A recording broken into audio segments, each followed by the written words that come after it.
नमस्कार, मैं श्री प्रताप सिंह, आप देख रहे हैं मूव मीडिया। आज हम मौजूद हैं नोएडा के महामाया फ्लाईओवर के नीचे, जहां पे आज जय किसान भारत यूनियन जो है वो प्रदर्शन कर रही है। उनकी मांग है जो नोएडा प्रतिकरण है उसके खिलाफ में। आइए हम यहाँ के लोगों से और यहाँ के आंदोलनकारियों से बात करेंगे कि उनको क्या समस्या है जिसकी वजह से वो आंदोलन कर रहे हैं और उनकी क्या मांगे हैं जो नोएडा अथॉरिटी और सरकार, यहाँ की राज्य सरकार, केंद्र सरकार नहीं पूरी कर रही है। आपका नाम? प्रमोद यादव। तो आज आप यहाँ पे प्रदर्शन में शामिल हुए हैं, उसका मेन लक्ष्य क्या है?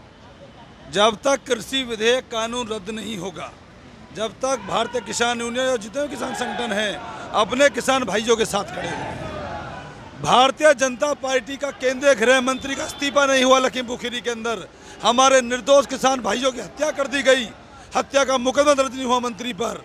यह बंद संयुक्त किसान मोर्चा ने परम आदरणीय राकेश टिकैत जी के आह्वान पर और संयुक्त किसान मोर्चा के आह्वान पर है। ये रोयल रोको जो बंद का आह्वान किया गया है पूरे उत्तर प्रदेश नहीं पूरे देश के अंदर है। जब तक भारतीय जनता पार्टी की नाकारी निकम्मी सरकार इस विधेयक को वापस नहीं ले लेती, इस 3 काले कानून को रद्द नहीं कर देती, हम पीछे नहीं हटेंगे। आज आप देखो, कृषि विधेयक कानून को लेकर पिछले 9 महीने से किसान दिल्ली की सड़कों पर संघर्ष करने का काम कर रहे हैं। हमारे 600 किसान भाई शहीद हो गए, लेकिन देश के प्रधानमंत्री का एक स्टेटमेंट तक भी नहीं आया।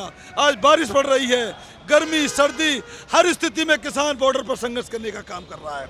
देखो, हमारे किसान परिवारों के छोटे छोटे नौजवान, छोटे छोटे हमारे किसान आज सड़कों पर आंदोलन कर रहे हैं। अरे हम अपने अधिकारों की रक्षा कर रहे हैं। जो किसान धरती का सीना चीरकर अन्न उगाने का काम करता है और सबका पेट भरता है, आज सरकार ने किसान के हाथों में कटोरा देने का काम किया है। जैसा कि एक यहाँ पे नोएडा प्रतिकरण की भी बात कही गई है कि जो नोएडा में प्रतिकरण है उसके लिए भी जगह जगह से लोग आ रहे हैं और उनकी जमीनें लेके उनको सही मुआवजे और रोजगार, शिक्षा, ये सब चीजों पे नहीं ध्यान दिया जा रहा है। इस पे आप क्या कहेंगे? उत्तर प्रदेश की योगी आदित्यनाथ जी की सरकार हर मोर्चे पर विफल हो गई है। नोएडा अथॉरिटी के अंदर भ्रष्ट अधिकारी बैठे हुए हैं, क्या उन्हें नहीं दिख रहा किस तरह किसानों की अरबों खरबों की संपत्ति को सस्ते दामों में लूट रहे हैं, किस तरह बिल्डर फ्लैट बनाते हैं। क्या कोई गरीब किसान फ्लैट ले सकता है? आज हमारे बच्चे नौजवान, उनको सरकारी नौकरी नहीं मिल रही, उनके रोजगार छीने जा रहे हैं, उनको अच्छे स्कूल में शिक्षा नहीं मिल रही। तो हमारी मांग है, जब तक किसानों के हर मुद्दों को सरकार नहीं सुनेगी और हमारी मांगों को पूरा नहीं करेगी, किसान हर स्थिति में अपनी मांगों को लेकर सड़कों पर आंदोलन करने को मजबूर रहेगा। और जैसा कि एक ये बात कही गई है कि जो यहाँ पे नक्शा नीति है उसके विरुद्ध में ये भी निकाला जा रहा है, ये प्रदर्शन किया जा रहा है। तो एक नक्शा नीति से देखा जाए तो एक जगह का सुधार होता है जहाँ पे अस्पताल से लेके स्कूल हर एक चीज़ बनती है, मतलब वहाँ शिक्षा, स्वास्थ्य, सब चीज़ पे ध्यान दिया जा रहा है। तो इस पे क्या वजह है जिस पे रोक लगाया जा रहा है? आप ये बताइए, जो गांव नोएडा अथॉरिटी ने लिए हैं, जिनकी ज़मीन खरीदी गई है, क्या वहाँ नक्शा बनाया है लोगों ने? उन गाँवों की स्थिति देखो आप, गाँव में सड़क नहीं है, पानी नहीं है, स्वास्थ्य नहीं है, शिक्षा नहीं है। आज आप नोएडा के अंदर ये सारे किसान भाई खड़े हुए हैं, एक फ्लैट नहीं खरीद सकते, जिनकी सारी संपत्ति खरीद ली, उनकी नौकरी नहीं है, उनके बच्चों को कोई अधिकार नहीं है। और नोएडा के लोग, जो बड़े बड़े बिल्डर जो अथॉरिटी की मिली भगत से जो ज़मीनों को खरीद रहे हैं, जो सरकार मिलकर बड़ा घोटाला कर रही है, वो किसान आज अपने अधिकारों को लेकर लगातार अथॉरिटी के सामने लड़ाई लड़ने का काम कर रहा है। जैसा कि अभी आपने देखा, इन्होंने अपनी पूरी बात रखी। आइए हम और कुछ लोगों से बात करेंगे कि उनका क्या कहना है। मेरा नाम सुंदर बाबा, भारतीय किसान यूनियन NCR संगठन मंत्री। आज आप यहाँ पे नोएडा प्रतिकरण के खिलाफ प्रदर्शन करने आए, आखिर क्या ऐसी बात रही जिसकी वजह से आपको यहाँ आना पड़ा? 45 साल हो गए नोएडा प्राधिकरण को आए हुए। नोएडा प्राधिकरण जब आया था यहाँ पे नोएडा के हमारे क्षेत्र में, तो इनने ये वादा किया था हम नो प्रॉफिट नो लॉस पे यहाँ पे विकास करेंगे। हम इनने जो अधिग्रहण किया 1976 में, वो अपने ऑफिसों में बैठ के अधिग्रहण कर लिया। गांव के में ये नहीं देखा कि ज़मीन किसान कहाँ बसा हुआ है, कहाँ उसके ढोर बसे हुए हैं, कहाँ उसके घेर है, कहाँ उसका मकान है।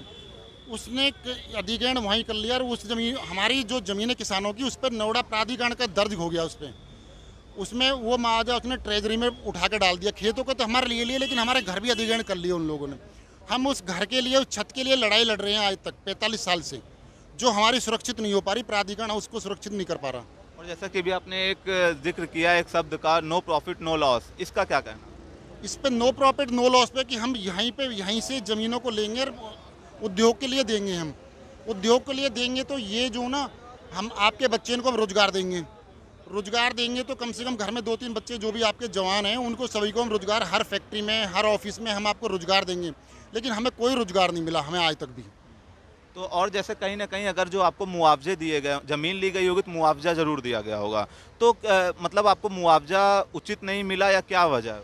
मुआवजा हमें जो मिला है खेतों की ज़मीन का, हमारी का, जो हमने प्राधिकरण को फ्री जैसी में मतलब दे दी, वो एक विकास के लिए ₹1.75 पर मीटर, ₹2, ₹2.5 के रेट में हमें ये मुआवजे मिले थे उस टाइम पे पर मीटर के।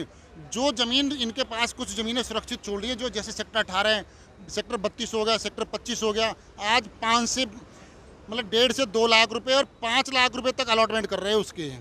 आज की तारीख में इतना बड़ा मतलब वो कर रहे हैं, उसमें किसानों का क्या हक नहीं है उसमें? नो प्रॉफिट नो लॉस में। आपसे जो ₹1 में ज़मीन ली गई है, आज उसकी कीमत यहाँ पे 2 से 5 लाख रुपए के बीच, 2 से 5 लाख रुपए पर मीटर के रेट में बेच रहे हैं। दलाली कर रहे हैं, मोटी दलाल। सरकार का पूरा इनके ऊपर हाथ है। सरकार से बहुत बार हमने हर तरीके से हमने जो है ना वो कर लिया, लेकिन वो मानने। कहाँ पे अप्लाई किया था आपने? नोएडा यहीं पर हमारे, तो ये तो लिखा हुआ है उनके उसमें जियो में लिखा हुआ है ये चीज़ें। जो प्राधिकरण उसको नहीं कर रहा, हमारे घरों को सुरक्षित नहीं कर रहा, हमारी नौकरी को नहीं कर रहा, हमारी चिकित्सा के लिए बोला था कि किसानों को हम जो ना जो भी खर्चा हमारा नो प्रॉफिट नो लॉस पे आएगा किसानों के लिए, उस पर हम मतलब उसकी मतलब इलाज किया जाएगा। लेकिन कोई इलाज नहीं। हमारी शिक्षा के लिए, हमारे जो हम यहाँ नौकरी के लिए किसी फैक्ट्री में जाते हैं, हमारे बच्चे, उनसे ये पूछा जाता है आप कहाँ रहते हो। बायोडाटा में लिखा होता है हमारा यहीं का लोकल का एड्रेस लिखा होता है, हमारे स्थानीय मतलब एड्रेस है। उसमें बोलते थे कि आप लोग लोकल हो, हम आपको नौकरी नहीं देंगे, हम आपको कोई काम नहीं देंगे। हमारे बच्चे आज बेरोजगार है बहुत। इसी उस पर हमने ये भारतीय किसान यूनियन को जो है एक टिकैत साहब ने आह्वान किया कि आप पहुँचो, मैं भी आता हूँ और आज जैसे भी आर पार की लड़ाई लड़ेंगे। बहुत दिन, हमें 45 साल हो गए इनसे लड़ाई लड़ते हुए। कभी हमारे दुकानों को तोड़ देते हैं, कभी मकानों को तोड़ देते हैं। बड़ा इनने जो ना एक इतना बुरा वो कर रखा है कि कोई भी किसान सुरक्षित नहीं है हमारे यहाँ पे। जैसा कि अभी यहाँ पे आप लोग आंदोलन कर रहे हैं, महामाया फ्लाईओवर कहलाता है नोएडा में, यहाँ से आप लोग कहाँ तक जाएंगे? हम नोएडा प्राधिकरण का कुछ करेंगे यहाँ से, हम जहाँ पे प्रशासन रोकेगा हमें वहाँ पे बैठ जाएंगे हम। ये कहीं भी रोके वो, मतलब शांतिपूर्ण तरीके, शांतिपूर्ण। हमें मारो, वो हमें लट मारो, गोली मारो, कुछ भी कराए, क्योंकि सरकार को आदत पड़ चुकी है कि वो किसानों के ऊपर जो ना गाड़ियाँ चढ़ाना, इनको गाड़ियाँ चढ़ाते हैं, किसानों को मारते हैं। लखीमपुर खीरी में हुआ है और बहुत सारी जगह हुआ है। हमारे 700 जो हमारे धरने चल रहे हैं, 700 किसान शहीद हो चुके हैं। उनके लिए प्रधानमंत्री ने एक बोल नहीं बोला आज तक भी। जैसा कि अभी आप देख रहे हैं, यहाँ पे एक भारी संख्या में भीड़ आ रही है और वो लगातार इकट्ठा होती जा रही है।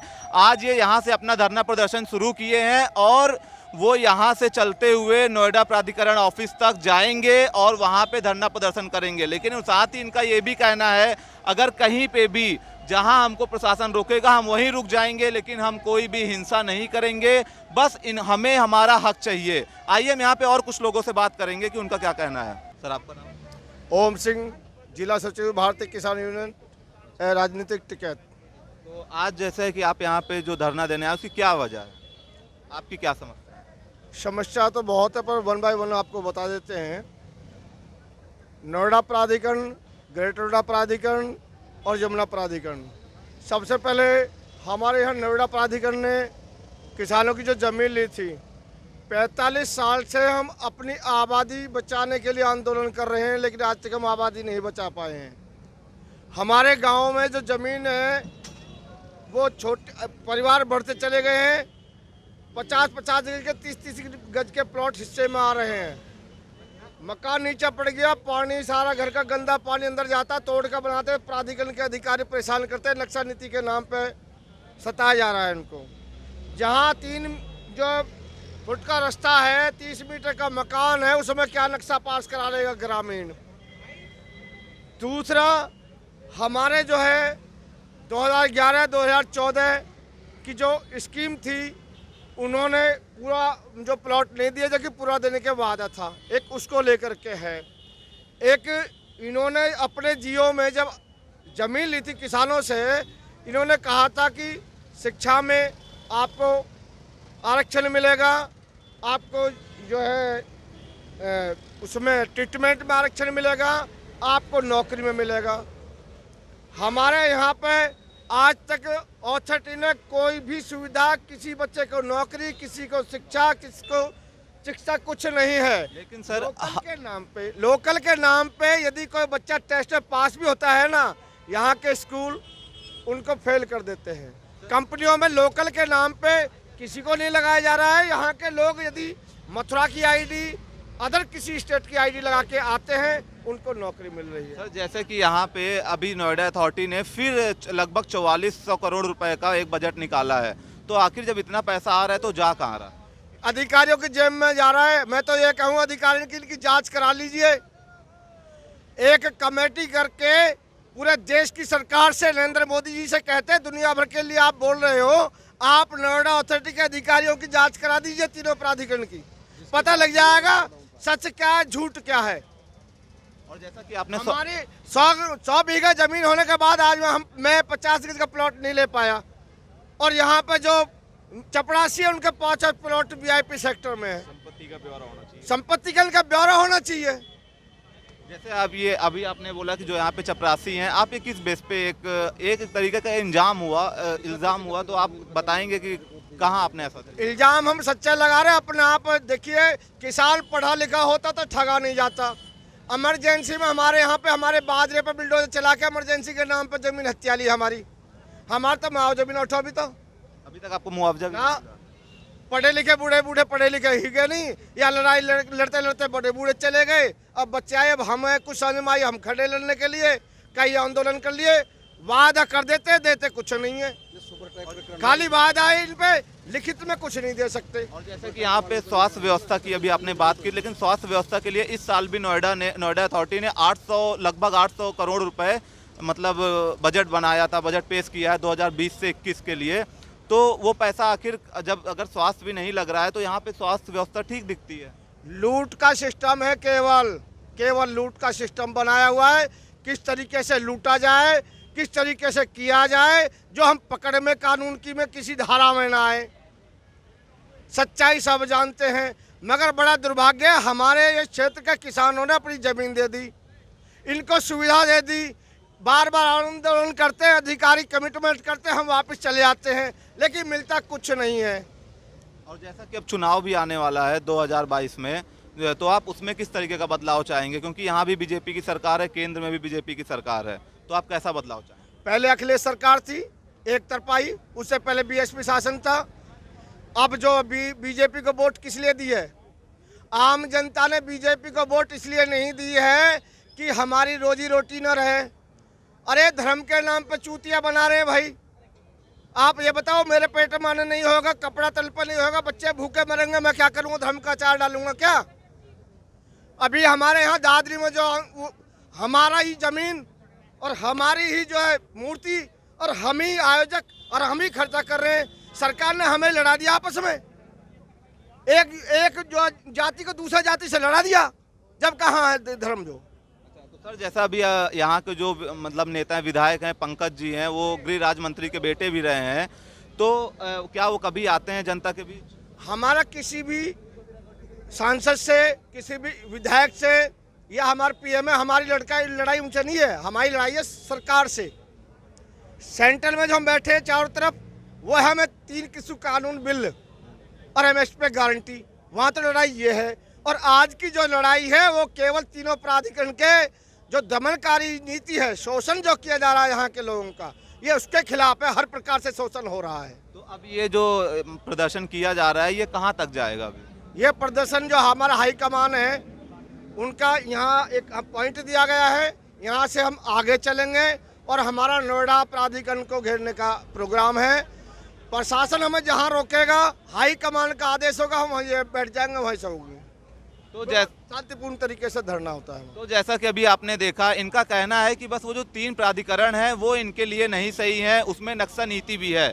नक्शा नीति सरकार ने इसलिए निकाली थी कि वो उसके जरिए नोएडा का विकास करना चाहती थी। वहीं इन लोगों का कहना है कि नक्शा नीति जो है उससे इनको सिर्फ और सिर्फ नुकसान का सामना करना पड़ रहा है, और वो यहाँ से नोएडा प्राधिकरण तक के ऑफिस तक, दफ्तर तक वहाँ पे जाएंगे और वहाँ पे शांतिपूर्ण तरीके से धरना करेंगे। जहाँ पे भी इनको प्रशासन सरकार रोकेगी वो वहीं पे रुक जाएंगे, कोई हिंसा नहीं करेंगे। बस इनका कहना इतना है कि हमारी मांगों को पूरा किया जाए और हमें न्याय मिलना चाहिए। आइए हम और कुछ लोगों से बात करेंगे जो इस आंदोलन में शामिल हुए हैं कि उनको किस तरीके से मुश्किलों का सामना करना पड़ रहा है जो नोएडा अथॉरिटी के जरिए और हमारी सरकार के जरिए। ये आपका नाम? सोनू कपासिया नाम है मेरा, मैं याकूबपुर गांव से बिलोंग करता हूँ। आपका नाम? सोनू कपासिया नाम है, याकूबपुर गांव से बिलोंग करता हूँ। क्या समस्या थी जिसका निवारण नहीं कर रही है सरकार और आपको यहाँ पे आना पड़ा? सरकार किसी बात का निवारण नहीं कर रही है। सबकी जो पुरानी आबादियाँ हैं उनको तोड़ा जा रहा है, यही सब बात है। इसी मुद्दे से लेके आए हैं यहाँ पे। आबादियाँ तोड़ी जा रही है, पुराने घर तोड़े जा रहे हैं लोगों के। लेकिन सरकार का ये कहना है कि वो नया नक्शा नीति ले आ रही है जिसके थ्रू वो विकास करेगी। कहीं विकास नहीं हो रहा। अब तक क्या हुआ है? 4.5 साल हो गए, कुछ नहीं हुआ है अभी तक। बीजेपी सरकार ने कुछ नहीं किया है, अथॉरिटी में कुछ नहीं हो रहा है, सिर्फ भ्रष्टाचार हो रहा है। सुप्रीम कोर्ट भी कह चुका है कि भ्रष्टाचार हो रहा है। और जैसे अभी नोएडा अथॉरिटी के जरिए 4100 करोड़ रुपए बहुत एक भारी रकम होती है, तो ये निकाला गया था कि मतलब नोएडा को सुधार करेंगे, उसमें ये सब नीतियां भी थी, शामिल थी। तो आपका क्या कहना है, मतलब ये पैसे फिर जा कहाँ रहे? भैया कागजों में हो रहा है विकास, जो भी दिखा है कागजों में कर रहे हैं कि 4100 करोड़ रुपए न्यूज़ में दिखा दिया है। कहाँ आप कहाँ भी किसी भी गांव में जाके देखो, कुछ नहीं हो रखा है, कोई विकास का एक भी काम नहीं हुआ है। आप किस गांव से? मैं याकूबपुर गांव से बिलोंग करता हूँ। ये कहाँ पे? सेक्टर 86 नोएडा में ही है। अच्छा, याकूबपुर गांव से। तो वहाँ पे इस बार नोएडा अथॉरिटी ने 836 ऐसा लगभग करोड़ रुपए निकाले हैं सिर्फ स्वास्थ्य व्यवस्था के लिए। तो वहाँ की स्वास्थ्य व्यवस्था तो मतलब सुधरी हुई हो? भ्रष्टाचार की भेंट चढ़ता है भैया। जितना भी पैसा ये दिखाते हैं ना कि न्यूज़ में कि इतना पैसा दे दिया, इतना दे दिया, सब भ्रष्टाचार में चला जाता है। गांव में 1 रुपया जाके नहीं लगता है वहाँ पे। और उनकी किसानों की ज़मीनों को तोड़ करके ये वहाँ से पैसे कमाने की कोशिश कर रही है सरकार, और कुछ नहीं है। किसानों के साथ अत्याचार कर रही है बीजेपी सरकार, किसानों के खिलाफ है। तो अब चुनाव भी आने वाले हैं 2022 में, तो आपकी उसमें क्या बदलाव होगी कि जिससे बीजेपी को मतलब आप इस बार कैसी बदलाव चाहेंगे? भैया चुनाव में बीजेपी सरकार का विरोध करेंगे किसान। बीजेपी सरकार के खिलाफ है किसान जितने भी हैं। आप सब देख रहे हो किस किसान की सुनी जा रही है बीजेपी सरकार में। किसानों के साथ सबसे ज्यादा अत्याचार किया जा रहा है। जैसा कि आप देख रहे हैं अभी एक भीड़ और आ रही है, जगह जगह से कुल 81 गांव से लोग लगातार यहां पे आके धरने प्रदर्शन में शामिल हो रहे हैं और वो इस धरने में अपनी बात को मनवाएंगे। अगर अभी तक आपने हमारा चैनल सब्सक्राइब नहीं किया, सब्सक्राइब करें, लाइक करें और ज्यादा से ज्यादा शेयर करें। धन्यवाद। Subscribe now and press the bell icon. Never miss an update.